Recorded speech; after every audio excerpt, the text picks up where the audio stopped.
तमाम मुद्दों के ऊपर अगर सरकार ज़रा भी कहीं सेंस ऑफ रिस्पॉन्सिबिलिटी बची है तो बोर्ड मैनेजमेंट को डायरेक्ट करे कि टाइम बाउंड मैनर में जो हमारी जॉइंट एक्शन कमेटी है इनको वार्ता के लिए बुलाया जाए। 7 तारीख से पहले आपके पास 3 दिन बचे हुए हैं। जब तो हमारा कर्मचारी चंबा से मार्च कर देगा, काजा से आना शुरू हो जाएगा, तो बातचीत के लिए भी हम नहीं अवेलेबल हो पाएंगे। तो अभी इनके पास टाइम है, ये बैठे, जो भी हमारे जेन्यून डिमांड्स हैं उनके ऊपर वार्ता की जाए। और इसके अलावा साथियों, आपने देखा होगा कि हमारे चेयरमैन साहब ने डीजीपी को चिट्ठी लिख दी कि भाई यहाँ ये असेंबल नहीं होने देने। अरे भाई, हमने तो इसी लोअर बाजार में 1991 में जब हमारी लीडरशिप को एस्मा हमारे लोगों पे लगा, नेशनल सिक्योरिटी एक्ट हमारे लोगों पे लगा, टर्मिनेशन हमारे लोगों की हुई, डिसमिसल हमारे लोगों की हुई, गोलियां हम पे चलाई गई, black cat commando Shanta Kumar ji ने पंजाब से बुलाए, कॉफ़ी हाउस की सीढ़ियों में हम जाने कैसे पलटियां खाते हुए गिरे थे। और जब हम इस बाजार से डेमोन्स्ट्रेशन लेके जाते थे डीसी ऑफिस टू नाज, तो खौलता हुआ पानी भी लोगों ने हमारे ऊपर फेंका। लेकिन हमारी चमड़ी तब भी ऐसी थी, आज भी चमड़ी ऐसी है। हम तो तब नहीं डरे, अब तुम्हारे से क्या डरेंगे। तो इसलिए हम, क्योंकि पीसफुली, डेमोक्रेटिकली, और जो कॉन्स्टिट्यूशन ऑफ इंडिया हमें फंडामेंटल राइट देता है to assemble, to form the union, और गवर्नमेंट की पॉलिसी को अपोज करने का जो फंडामेंटल रूल्स हमको एक राइट देता है, हम उसको एक्सरसाइज करेंगे। हमने ना आज तक कभी गवर्नमेंट प्रॉपर्टी को लॉस पहुंचाया, ना आने वाले दिनों में कोई हमारी ऐसी मंशा है।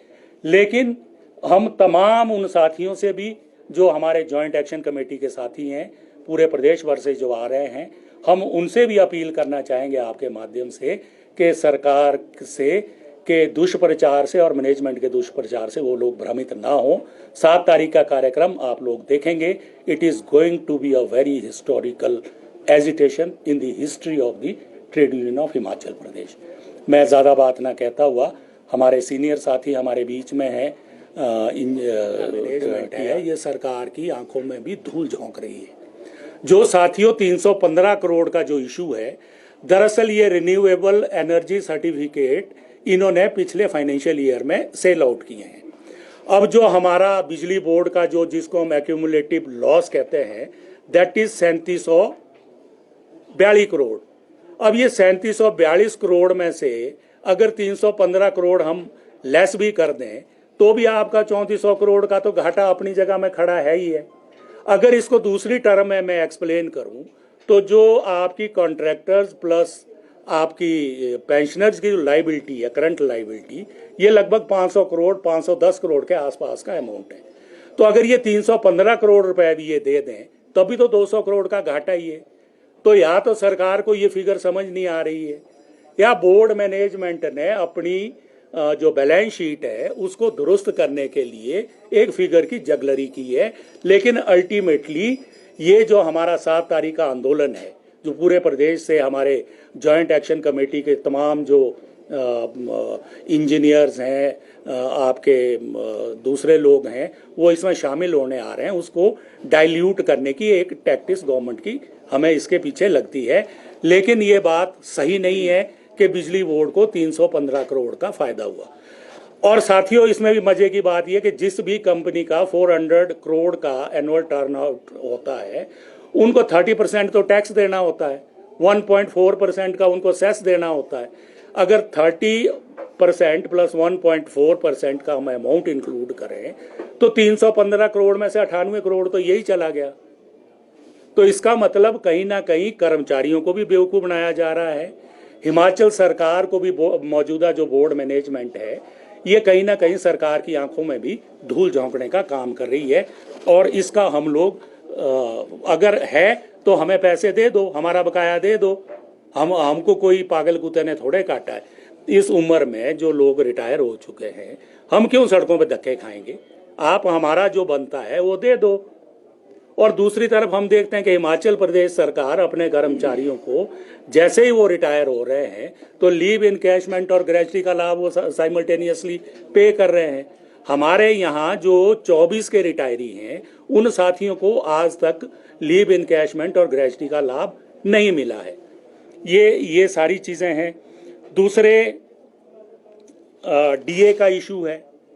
2-3 बार तो माननीय मुख्यमंत्री महोदय जी कह चुके हैं अपनी बजट स्पीच में, स्टेट असेंबली के अंदर उन्होंने कहा कि 3% हम देंगे कर्मचारियों को, उसके बाद डिफरेंट रैलीज में कहा, लेकिन आज तक ना तो ये पब्लिक डोमेन में ये ऑर्डर आया है, ना ये किसी को डीए मिला है। इसके अलावा साथियों हम देख रहे हैं, ब्रीफ में मैं डिमांड्स रखूंगा जिसके ऊपर हमारा 7 तारीख का आंदोलन है, और आप लोग देखेंगे प्रेस के बंधुओं को हम रिक्वेस्ट करेंगे। हालांकि हमारे चेयरमैन ने एमडी से लेटर लिखवाया है डीजीपी को, जैसे कि यहाँ उग्रवादी आ रहे हैं, और मुझे नहीं लगता कि सरकार के भी हालात ठीक है। अगर गवर्नमेंट के हालात ठीक होते तो कहीं ना कहीं ये इन भ्रष्ट अधिकारियों पर नकेल कसते और अपनी बदनामी से बचते। लेकिन मुझे लगता है सरकार को भी शौक है हर रोज बदनामी झेलने का, और पता नहीं है कहां से नग पकड़ करके बैठा दिए हुए हैं। हमारे ही डिपार्टमेंट की बात नहीं, आप हेल्थ के अंदर देखो, सेक्रेटरी, प्रिंसिपल सेक्रेटरी हेल्थ की कंडीशन देखो, 50-60 हजार से नीचे पैसे नहीं लिए जाते ट्रांसफर के लिए। सीएम के अलावा किसी की बात नहीं सुनते। एजुकेशन के अंदर जाओ, वहां की हालत पतली।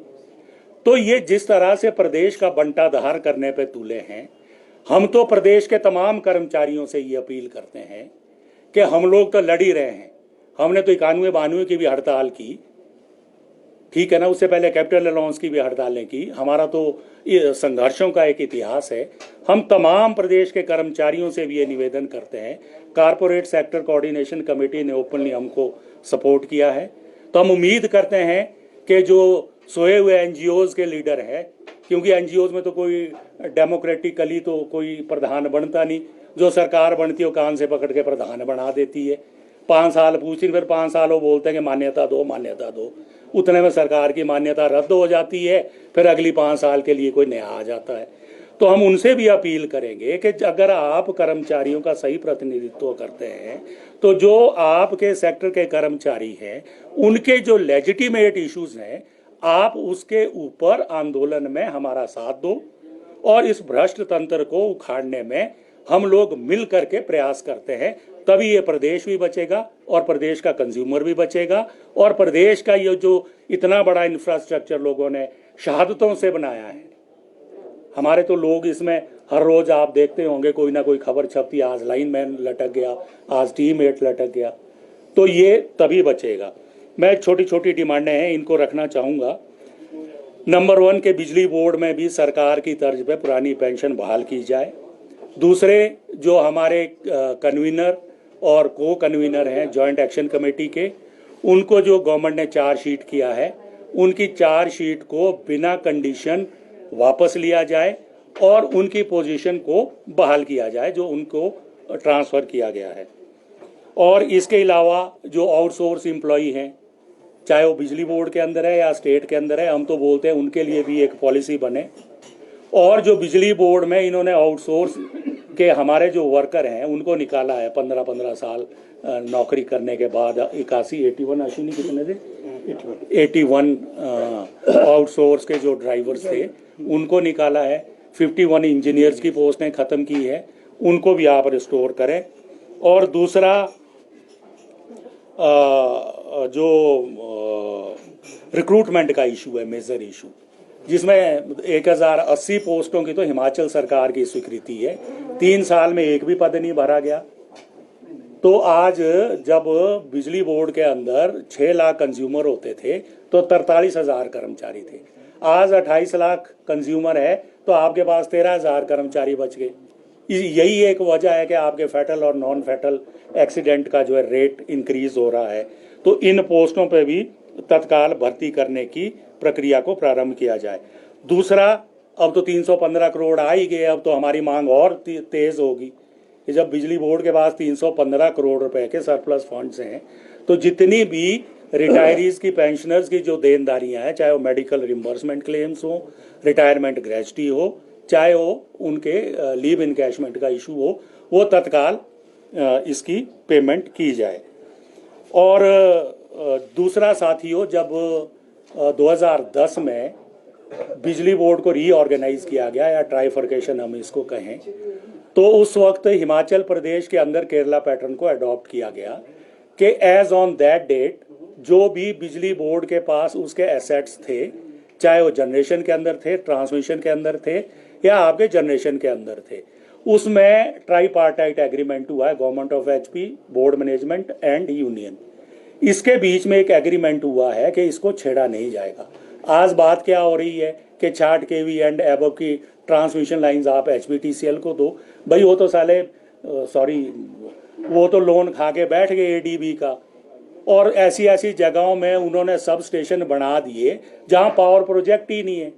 उनका जो जितना भी ट्रांसमिशन का इंफ्रास्ट्रक्चर है वो सिर्फ 15% यूटिलाइज हो रहा है, 85% वो वेस्ट है, और वो 85% के भी चार्जेस बिजली बोर्ड से ले रहा है। अगर वो 85% के चार्जेस हटा दे, बिलिंग चार्जेस, तो आपका टैरिफ तो वैसे ही कम आ जाएगा। हिमाचल प्रदेश के उपभोक्ताओं को तो और राहत मिल जाएगी।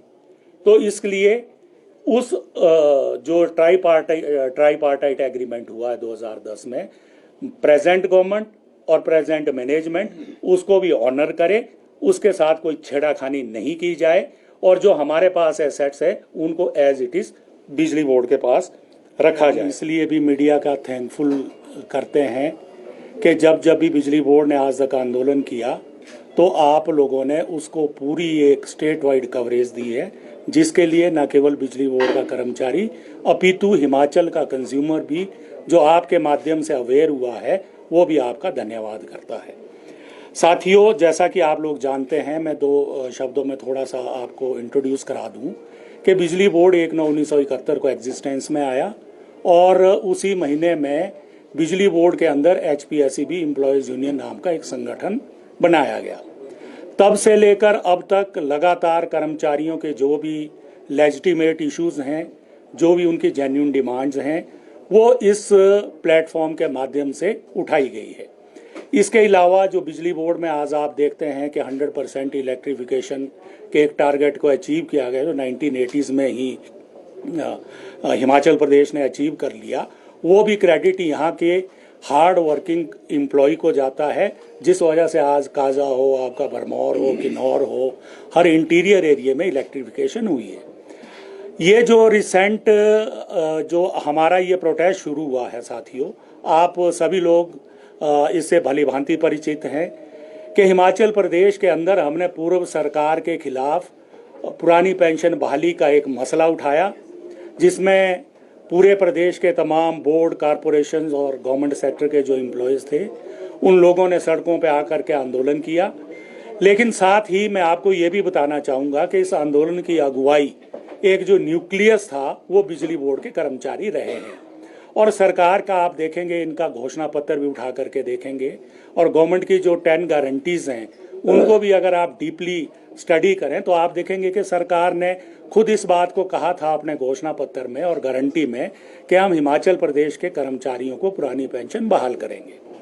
लेकिन अनफॉर्चुनेटली जिसने इस लड़ाई को लड़ा, और जैसा कि आप सभी लोग जानते हैं कि तमाम जो ये पेंशन दी जाती है, ये सीसीएस पेंशन रूल 1972 के प्रावधानों के अंतर्गत दी जाती है। बिजली बोर्ड तो जब बना उसी के साथ ही बिजली बोर्ड में सीसीएस पेंशन रूल लागू हो गया। लेकिन हमारे बाद जो छोटी कारपोरेशन, चाहे वो एमसी हो, आपके दूसरी जो कॉरपोरेशंस हो, जैसे जैसे वो एग्जिस्टेंस में आई तो 90s तक भी इनको ओपीएस में कवर किया गया।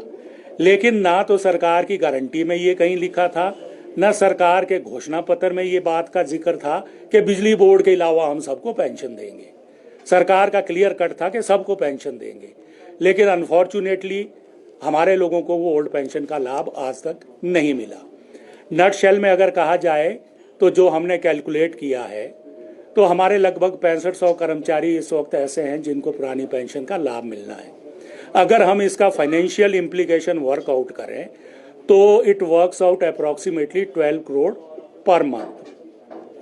तो 12 करोड़ देने के लिए हिमाचल सरकार कह रही है कि बिजली बोर्ड की माली हालत ठीक नहीं है।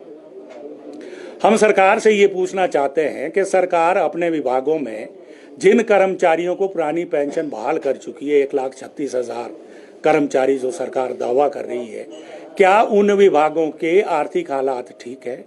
हिमाचल प्रदेश की सरकार वर्तमान में 90,000 करोड़ के ऋण के अंडर आ चुकी है। उसके बावजूद उन्होंने पुरानी पेंशन बहाल की है। लेकिन हम तो सरकार से मांग ही कुछ नहीं रहे हैं। हमारी मांग तो वेरी सिंपल कि हम खुद कमाते हैं, हमारे पास अपना रेवेन्यू का सोर्स है, हम आउट ऑफ दैट रेवेन्यू हम अपने लोगों को पेंशन देंगे। लेकिन सरकार का जो एक आदेश होना चाहिए था वो आज तक जारी नहीं हुआ। इस के खिलाफ हम लोगों ने पूरे प्रदेश के अंदर प्रोटेस्ट शुरू किया और जैसे जैसे ये ओपीएस का इशू हमने सरकार के साथ नेगोशिएशन के माध्यम से और विभिन्न एजिटेशन के माध्यम से हमने इसको टेकअप किया, लेकिन अभी तक बिजली बोर्ड के अंदर पुरानी पेंशन बहाल नहीं हुई। उल्टा पुरानी पेंशन के इशू को डाइल्यूट करने के लिए सरकार ने और बोर्ड मैनेजमेंट ने तरह तरह के फंडे अपनाने शुरू किए और उसमें मेन रीज़न तो यही कहा गया कि बिजली बोर्ड की माली हालत ठीक नहीं है। अभी मैं कल परसों ही आप लोगों ने जो साथी आपके प्रिंट मीडिया के आप ही लोगों की खबर से हम लोग भी अवेयर हुए कि 315 करोड़ का फर्स्ट जो 3 क्वार्टर्स है फाइनेंशियल ईयर 2024-25 के फर्स्ट 3 क्वार्टर्स में बिजली बोर्ड ने 315 करोड़ रुपए का मुनाफा अर्न किया है। हमारी तो लाइबिलिटी 12 करोड़ है ओपीएस की, और उसके अलावा जो बिजली बोर्ड ने फिगर दी है लगभग 230 से 240 करोड़ रुपए जो रिटायरीज हैं उनकी जो लीव इनकैशमेंट है, उनकी जो ग्रेजुटी है, उसकी लाइबिलिटी बनती है। तो 315 करोड़ तो आपके पास प्रॉफिट आ ही गया है, तो आप एक मुश्त कर्मचारियों को दे दो उनके वित्तीय लाभ। आप क्यों उनको सड़कों पर धक्के खाने के लिए या प्रदर्शन करने के लिए मजबूर कर रहे हैं? भ्रष्टाचार का एक अड्डा बन चुका है। जब हमारे लोगों ने इस भ्रष्टाचार के मुद्दे के ऊपर हमीरपुर में हुंकार भरी और विद फैक्ट्स एंड फिगर अपनी बात को रखा, तो हमारे 2 साथी जो जॉइंट एक्शन कमेटी के कन्वीनर इंजीनियर लोकेश ठाकुर जी और को कन्वीनर श्री हीरालाल वर्मा जी, इन दोनों को चार्जशीट किया गया। वजह क्या थी साथियों? It is in black and white. थोड़ा मेरे पास प्रिंट सही नहीं है, मैं शेयर भी करूँगा और ज़रूरत पड़ेगी तो आपको हम देंगे भी। ये जिस डायरेक्टर फाइनेंस की हम बात कर रहे हैं ये एक आईएएस ऑफिसर है, मतलब he is not a layman. ये कोई बेलदार नहीं है कि जिसको पता नहीं है कि मुझे क्या करना है और इसके क्या रिपरकशंस होंगे। ये श्रीमान जी जब बिजली बोर्ड में इन्होंने अप्रैल 2024 में ज्वाइन किया तो खलीनी के अंदर एक हमारा रेस्ट हाउस है, रेस्ट कैंप के नाम से, उसमें 3 जनरल उसके रूम्स हैं और एक वीआईपी रूम है। इन्होंने उसको फोर्सिबली ऑक्यूपाई कर लिया और रेजिडेंस के अंदर कन्वर्ट कर दिया, जबकि बिजली बोर्ड के रिकॉर्ड में अभी भी वो as rest camp, as rest house चल रहा है। लेकिन फिजिकली वो इस डायरेक्टर पर्सनल एंड एफएनडे के पोजेशन में है और इसने इसको अपने रेजिडेंस में कन्वर्ट कर दिया। और देखो मजे की बात, ये मैं जुलाई 2025 की इनकी सैलरी स्लिप लाया हूँ। इसमें he is drawing house rent from board exchequer at the rate of ₹2000 per month. जब आप गवर्नमेंट का कोई गवर्नमेंट की आपको एकोमोडेशन मिल जाती है तो आपको हाउस रेंट नहीं मिलता है। अगर आप हाउस रेंट ले रहे हैं तो इसका मतलब आपके पास गवर्नमेंट एकोमोडेशन है नहीं। और इस व्यक्ति ने लगभग 19 लाख रुपया उसकी रेनोवेशन पे खर्चा किया। इसके अलावा इधर उधर से जुगाड़ करके नया फर्नीचर वहां पे डाला गया। अब जब ये यूनियन ने इसको हाईलाइट किया तो अब हमें पता चला है कि इस महीने से ये कह रहे हैं कि मेरे 36,000 रुपये आप काट दो। लेकिन साथियों, ये भ्रष्टाचार करने वाले अधिकारी क्या बिजली बोर्ड के अंदर ही भेजने रह गए थे सरकार को? इस अधिकारी की हालत ये है कि ये तो एक नमूना है। इन दी कमिंग डेज हम इसको डिटेल में आपको समझाएंगे कि किस तरह से ये भ्रष्टाचार में संलिप्त है। और अभी हाल ही में इन्होंने क्या एक तमाशा कर दिया कि एक काम है जो टर्न की के बेसिस पे दिया गया एक कंपनी को, जिसमें डिज़ाइन का, सप्लाई का, इंस्टॉलेशन का, टेस्टिंग का और कमीशनिंग का लाइन का काम था। ये 114.22 करोड़ का एक टेंडर अवार्ड हुआ मैसर्स टेम्फ्लो सिस्टम प्राइवेट लिमिटेड के लिए। सबसे बड़ी बात यह है कि इसकी जो 2 तरह की बिड होती है, technical and financial bid. Technical bid को जो ओपन किया जाता है वो एक टेक्नोक्रेट के द्वारा किया जाता है और फाइनेंशियल बिड को ओपन करने के लिए आपके फाइनेंस के लोग रहते हैं। इसने बड़ी चालाकी से जो बोर्ड का सिस्टम है और जो बोर्ड का नॉर्म्स हैं उसमें जो डायरेक्टर टेक्निकल था उसको साइड लाइन करते हुए खुद ही उसका चेयरमैन बन गया और इसकी टेक्निकल बिड को ओपन कर दिया। और मजे की बात यह है कि जब इस कंपनी का एनालिसिस किया गया तो इट हैज़ बीन फाउंड कि ये जो RDSS की स्कीम है उसके तहत ये काम आया है कि ये कंपनी क्वालिफाई ही नहीं करती है टेक्निकली इस काम को एग्जीक्यूट करने के लिए। डिस्पाइट दैट इस आदमी ने उस मीटिंग को चेयर किया, उसकी टेक्निकल बिड को ओपन किया और इस कंपनी के लिए अवार्ड दे दिया। और इससे भी 4 कदम आगे जा करके क्राइसिस रिडन बिजली बोर्ड के एक्सचेकर से 10 करोड़ रुपया मोबिलाइजेशन एडवांस कंपनी को दे दिया। अब बताओ ये किसकी जेब से रिकवर होगा जी? जो कंपनी ही क्वालिफाई नहीं करती है, which should have been disqualified at the time of opening the technical bid, उसको तो आपने अवॉर्ड कर दिया, 10 करोड़ रुपए आपने मोबिलाइजेशन एडवांस भी दे दिया। इसका बाकायदा लाए हम टेंडर डॉक्यूमेंट भी। हम कोई सिंपली यहाँ पे किसी के अगेंस्ट एलिगेशन लगाने नहीं बैठे हैं, लेकिन क्योंकि इन लोगों की कारगुजारी की वजह से बिजली बोर्ड लगातार सिंक हो रहा है और कहीं ना कहीं जो बिजली बोर्ड के कर्मचारी है, पेंशनर्स है, उनको इसका खमियाजा भुगतना पड़ रहा है। और आने वाले दिनों में आप देखेंगे कि जिस स्कीम में इसको टेम्फ्लो कंपनी को ये वर्क अवार्ड हुआ, इसी में ये RDS स्कीम में आपका स्मार्ट मीटरिंग का काम भी चलना है। तो ये 1700 करोड़ का 3100 करोड़ में अवार्ड हुआ है और इसमें ये तो टिप ऑफ द आइसबर्ग है। हम बिजली बोर्ड के करप्शन के ऊपर एक एक्सक्लूसिव आप लोगों के साथ प्रेस कॉन्फ्रेंस करेंगे विद डॉक्यूमेंट्री एविडेंस और ये बताएंगे। आप देखिए, सभी आप लोग पुराने लोग हैं, पत्रकार लोग हैं, खोजबीन का काम करते हैं। हमारा जो चेयरमैन है एट प्रेजेंट, उसका काम ईटिंग एंड शीटिंग के अलावा और कुछ नहीं। 1988 बैच का IAS ऑफिसर, वो चीफ सेक्रेटरी नहीं है। क्यों नहीं है? क्योंकि जिस वक्त राजा वीरभद्र सिंह जी चीफ मिनिस्टर हुआ करते थे, he was posted at Kinnaur and he was placed under suspension. और because of his shady past, उसकी आज तक चीफ सेक्रेटरी के लिए इम्पैनलमेंट ही नहीं हुई। हाँ, भारत सरकार के लिए उसकी आज तक इम्पैनलमेंट नहीं हुई है। दूसरी तरफ हम देखते हैं 1994 बैच के भी जो IAS है वो भी अब चीफ सेक्रेटरी की लाइन में आ गए हुए हैं। तो इस व्यक्ति का काम है ईटिंग एंड शीटिंग और ये नेक्सस है बिजली बोर्ड के अंदर, director finance and chairman HPSCV, इन दोनों का नेक्सस है। जब इस बिड डॉक्यूमेंट को MD ने देखा, MD को तो ट्रेनिंग में भेज दिया, MD फिर भी सन ऑफ दी सॉइल है, कहीं ना कहीं जहन में एक प्रदेश के लिए बात रहती है। तो जब इन्होंने इस बात को देखा कि ना तो फाइल मुझे भेजी गई और ना ही डायरेक्टर टेक्निकल से अप्रूवल ली गई, तो ही wrote a letter to the director finance alleging him that you have set aside the set procedure. तो उल्टा चेयरमैन ने MD को चिट्ठी लिख दी। ये साथियों बिजली बोर्ड के अंदर ही नहीं हो रहा है, आप प्रदेश में देखिए, DGP कुछ बोल रहा है, SP कुछ बोल रहा है, वो वहां लड़ी जा रहे हैं झोटों की तरह, ये यहाँ लड़ी जा रहे हैं और सत्यानाश घास का हो रहा है। मतलब आम के कर्मचारी, नेता, पेंशनर फोरम के पदाधिकारीगण तथा पावर इंजीनियर एसोसिएशन के पदाधिकारीगण, साथियों, इस प्रेस कॉन्फ्रेंस करने का जो आज जरूरत पड़ी है उसका मुख्य कारण ये है कि बिजली बोर्ड में कुछ ऐसे घटनाक्रम चल रहे हैं जिससे कर्मचारी और अधिकारी सभी प्रताड़ित हो रहे हैं। पिछले दिनों बिजली बोर्ड में जॉइंट एक्शन फ्रंट के 2 नेताओं को, जो उसके कन्वीनियर है इंजीनियर लोकेश ठाकुर जी और को कन्वीनियर श्री हीरालाल वर्मा जी को चार्जशीट कर दिया गया है क्योंकि उन्होंने प्रेस कॉन्फ्रेंस की और बिजली बोर्ड ने उसी बेस पे उनको जो है चार्जशीट कर दिया। और इससे पहले बोर्ड ने 10 जुलाई को एक ऐसा ऑर्डर फरमान निकाला है जो संविधान के अगेंस्ट है।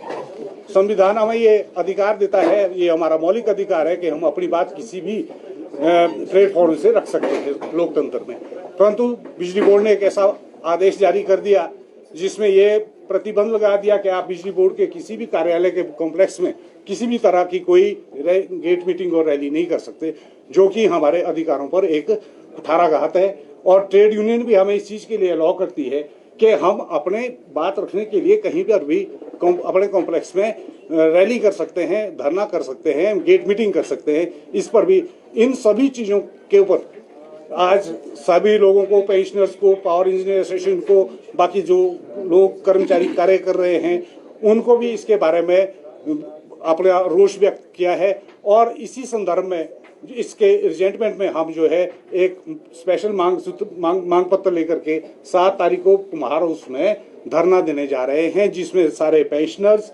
इंजीनियर्स, वर्किंग क्लास और आउटसोर्स के साथी तथा सभी कर्मचारी बिजली बोर्ड के उसमें भाग लेंगे। हमारी मुख्य मांगों में सबसे पहले है कि विक्टिमाइजेशन को दूर किया जाए।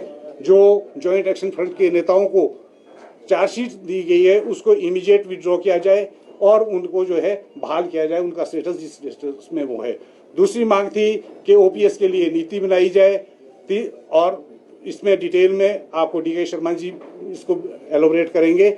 और तीसरी जो हमारी मुख्य मांग थी कि ये जो राशनलाइजेशन का बिजली बोर्ड में चला हुआ है ये एक गलत प्रक्रिया है। एक समय था 1980 के दशक में बिजली बोर्ड में 43,000 कर्मचारी हुआ करते थे, आज 13,000 रह गए हैं। उसके ऊपर भी मैनेजमेंट बोलती है कि राशनलाइजेशन करनी है, युक्तिकरण के माध्यम से पोस्टें खत्म करनी है। अभी हाल ही में जो सामने आया है कि 159 पोस्टें सीनियर असिस्टेंट की बिजली बोर्ड खत्म करने जा रहा है, जो सब डिविजनों में काम कर रहे हैं। बिजली बोर्ड में रेवेन्यू कलेक्शन का सबसे मुख्य केंद्र वो सब डिविजन है। अगर वहां पर आप जिम्मेवार आदमियों की पोस्टें खत्म कर दोगे तो इस तरह से तो बिजली बोर्ड का पट्टा बैठ जाएगा। जिस तरह से स्मार्ट मीटरिंग की गई हम उसका भी विरोध करते हैं। ये सारा जो सिस्टम बिजली बोर्ड में जिस तरह के परिवर्तन किए जा रहे हैं, जिस तरह के फरमान जारी किए जा रहे हैं, इसका सीधा है अर्थ ये है कि बिजली बोर्ड को बेचने की तैयारियां की जा रही है और ये सारी कारपेटिंग जो है कॉर्पोरेट सेक्टर के लिए तैयार की जा रही है। और बिजली बोर्ड में इतने बड़े इंफ्रास्ट्रक्चर होने के बावजूद आप कह रहे हैं कि लोगों की संख्या ज्यादा युक्तिकरण किया जाएगा, ये तर्क संगत नहीं है, इसका भी हम विरोध करते हैं। इसके अलावा जो अन्य मांगे हैं उसके बारे में बागवानों के लिए वरदान, हिमाचली सेब की शान कोई और नहीं। हाईटेक इंजीनियर्स हिमाचल की सेब ग्रेडिंग, कलरिंग, पॉलिशिंग और सॉर्टिंग मशीनें, 30 सालों का अनुभव और बागवानों का सच्चा भरोसा। केवल बनी बनाई मशीनें ही नहीं, आपकी जरूरत के अनुसार बनती है मशीनें और होता है कमाल विद 0 मेंटेनेंस कॉस्ट। अधिक जानकारी के लिए दिए गए नंबरों पर संपर्क करें।